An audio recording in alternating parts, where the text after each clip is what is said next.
क्या है उसके पास? उसके कॉल और फिल्म में तजाद नहीं है।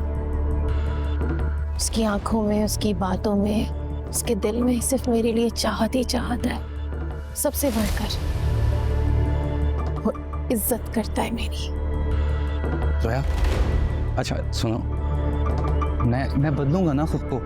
अच्छा तुम छोड़ो उसको, हम ना नए सिरे से जिंदगी शुरू करते हैं। जोया देखो, मैं तुम्हें अब तक नहीं भुला पाया, लेकिन मैं तुम्हें छोड़कर बिल्कुल भी नहीं पछता रही। तुम्हारी बीवी से मिलकर मुझे पता चला कि तुम किस किस्म के इंसान हो, बल्कि तुम इंसान नहीं हो, तुम ज़हनी मरीज हो। You need a psychiatrist, you need help, okay? मैं पागल हूँ। हाँ तुम हो। मैं पागल हूँ? तुम्हारा मतलब है मैं पागल हूँ, ज़हनी मरीज हूँ? मैं तुम्हें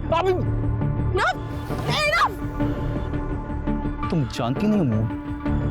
मैं वो पहली वाली जोया नहीं हूँ जो तुम्हारे पीछे रोती थी, जो तुम जैसे पत्थर दिल इंसान से शादी करने के लिए तैयार थी। मैं अब मिसेस ओवैस हूँ। उस बंदे का सिर्फ साथ नहीं है मेरे साथ, बल्कि पूरा उसका वजूद मुझ में शामिल है।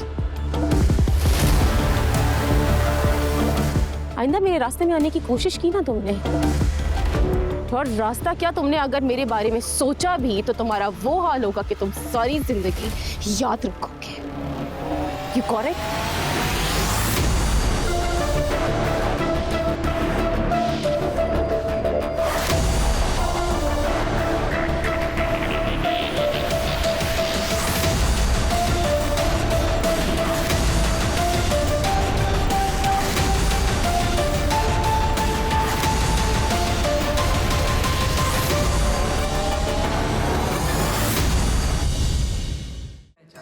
और आप ना भूलिएगा to subscribe to Aan TV's YouTube channel for more details.